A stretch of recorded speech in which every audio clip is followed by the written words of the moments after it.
Imogen Cooper, and I'm Andrew's editor from the Chicken House, and I'm very, very pleased to be able to welcome you all to his launch, the launch of his wonderful and very funny and dramatic book, Demon Strike, which races forward at such a pace with so much humour and fun and excitement that so many children are going to want to read it, and it's wonderful. So when we've worked so well together, it's been such a pleasure working with Andrew, and Chicken House is very proud to be able to publish him.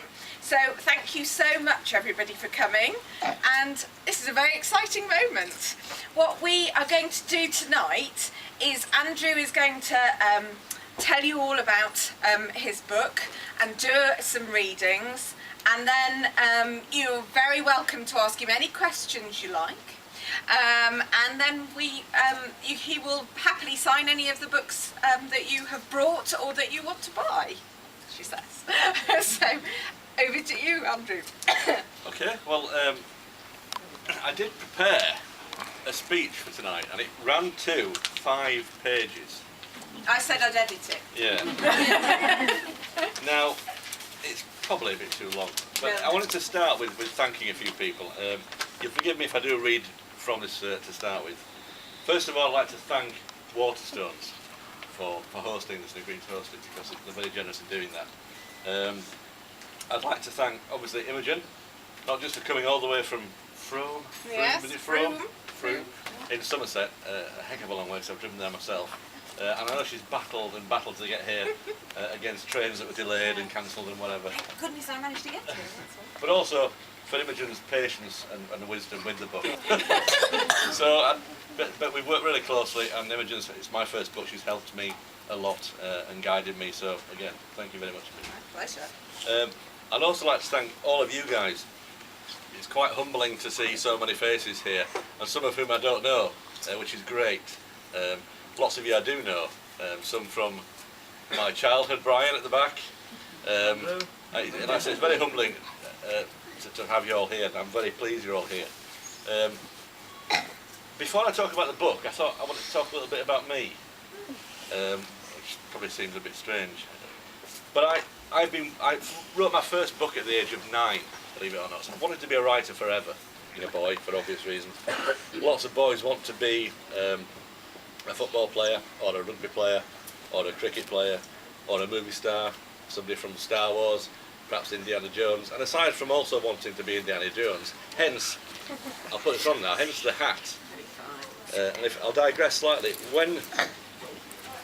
whenever I've looked at well-known writers and people like Terry Pratchett come to mind, they've always had a hat.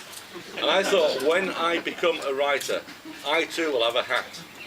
And I suppose choosing this hat goes back to also wanting to be Indiana Jones, so it's a combination of the two. Yeah, so writer and Indiana Jones in one. I don't know what you think.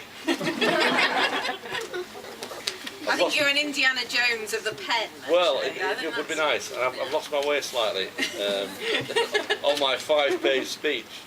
So I suppose I should start talking about not so much me, but the book itself and what it's about.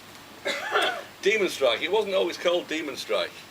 The main character is a girl called Alannah Malarra, and I started writing the book with the view of writing, and you'll hate this, Imogen, I don't know if I share this with you, Harry Potter for girls.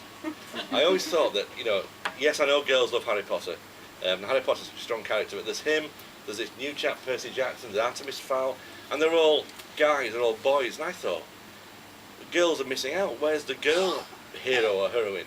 So I set about trying to create one. And when I say create one, she created herself really. She fell into my head and I couldn't get rid of her. And I suppose that's part of the reason why I wrote about her as opposed to a boy. Alannah, as you'll find out when you read the story, is not an orphan, but she's missing her parents. Her parents have been taken hostage, as we find out along the way. And so she's quite feisty and she's quite strong. Which I think is good for girls as well, because with a lot of the books you see around that are written for girls, for the teens, are coloured pink and are all fluffy and lovely, And although I don't read them, I'm assuming they've got fluffy, lovely characters in them. And I just thought, I want to create a girl with a bit of steel to her. And so she certainly has that. I think She you did certainly great. does. She wasn't always what she is in here.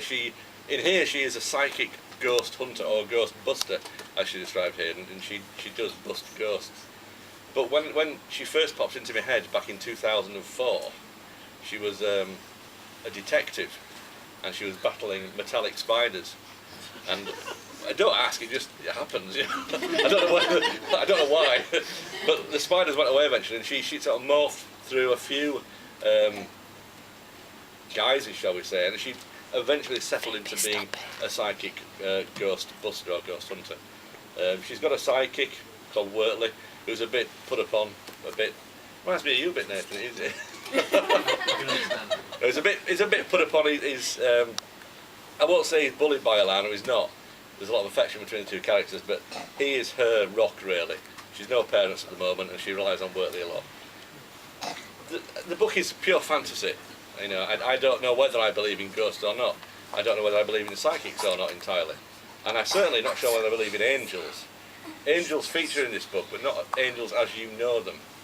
Angels, it's an acronym for Attack Ready Network of Global Evanescent Law Enforcers. They're basically the higher dimensions police force. Now, you can view higher dimension however you want. It's not meant to have any religious connotation. It's just another dimension where the angels, or the evanescents as they are, live. And they come down to Earth and they guard Earth against demons, hence demon strike, ghouls and gargoyles from the lower dimension. Again, you can view lower dimension as you wish. It's not meant to be hell, but if you want it to be, it can. It's your book as well as mine. And they go off and have fantastic adventures. The angels are heavily armed and military trained. They've got ectoblasters and they shoot gargoyles. Alannah, being psychic, has incredible power. She can shoot bolts of energy and light from her palms, from her fingertips, and do all sorts of fancy things. It's just a blastathon, really, filled with hyenas, gargoyles, ghouls. It's the workings of a crazed mind, clearly.